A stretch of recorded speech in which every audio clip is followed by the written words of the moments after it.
بسم اللہ الرحمن الرحیم۔ السلام علیکم۔ عید الاضحیٰ میں قربانی کے حوالے سے رسول اللہ صلی اللہ علیہ وآلہ وسلم نے کیا ارشاد فرمایا؟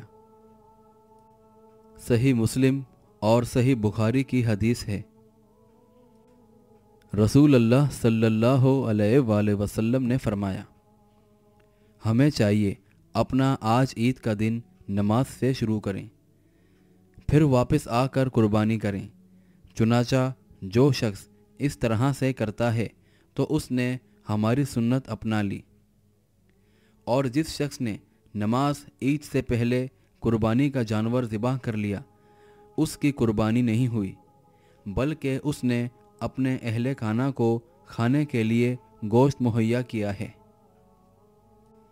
رسول اللہ صلی اللہ علیہ وآلہ وسلم نے فرمایا، لوگوں، ہر گھر کے لیے قربانی کرنا ضروری ہے۔ جو شخص استطاعت ہونے کے باوجود قربانی نہیں کرتا، وہ ہماری عیدگاہ میں نہ آئے۔